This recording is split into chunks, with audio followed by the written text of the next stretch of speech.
This is for educational purposes and educational purposes only. Dog Whistles 101. Class, today we're going to go over alphanumeric code and how they use it. A large chunk of dog whistles are based on it. Allow me to demonstrate how it's used in the wild.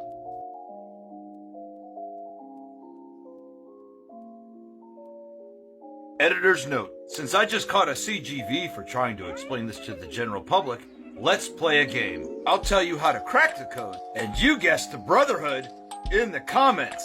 Your answers will ironically boost this video, warning even more people despite the attempt at suppression.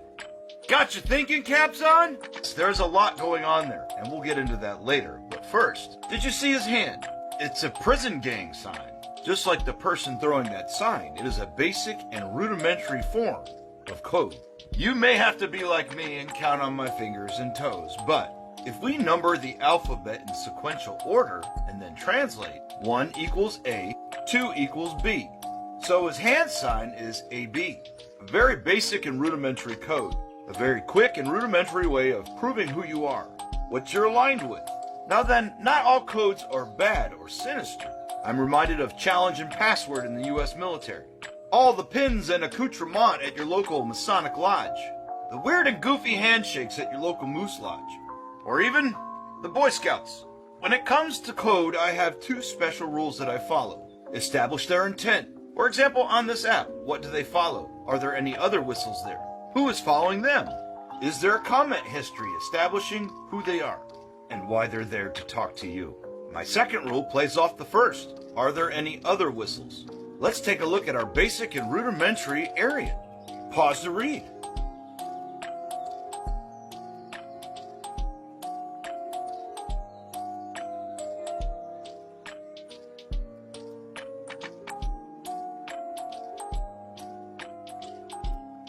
Yes, there are a lot of dog whistles, each with their own intricacies and history. And new ones are popping up all over the place, and you may not have any place to reference. In a way, yes, I am a codebreaker and a linguist in a way, because it is its own language in modern times and on the internet. From the prison systems to the police, from the Pentagon down to the EO reps in the military, to social media platforms and its moderators, there is an ever-evolving counterintelligence movement going on to this day. Often that's who I'm dog whistling to. Hey guys! Because many people who use the Third Reich version of this language, like the Aryan Brotherhood for instance, they're a gang in and outside of the prison system. This has been crossbred with a lot of other hate groups that now communicate thanks to January 6th. I hate saying this out loud. Not all patriots are bad, but if you see someone that identifies as a patriot with a 1488, these groups have their hooks in them. David Lane's 14 words deserves its own video.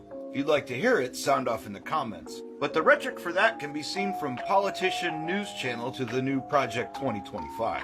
It only leaves out one word, and it's about protecting the children. And because of that rhetoric, I see a lot of these dog whistles used by children. From threats to this nation, other nations, whether it be wannabes for the Third Reich or accelerationists, they're all out here trying to communicate as we speak right now. Think back, how many times have you seen something like this? Or something that gave you the ick that you were curious if it was a whistle or not? Best listen up and listen good, because if you don't know and don't listen close enough, they might get their hooks into one of your followers, your child or family member.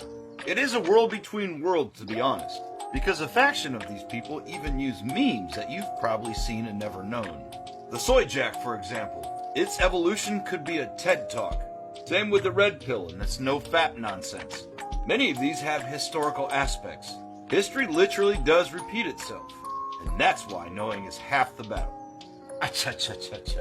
So if we pull from his other content like I've demonstrated, we can clearly establish who this person is, who he's communicating to, and we have evidence of many other dog whistles. Some make it their whole identity and the only content they make. Some, like our teaching tool, have it peppered in.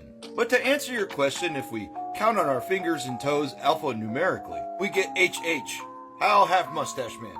They might say, no, that's the year I was born. In coding, the bad ones often have plausible deniability baked into them. Sow the seeds of doubt, allowing them to get around guidelines and remain on this app.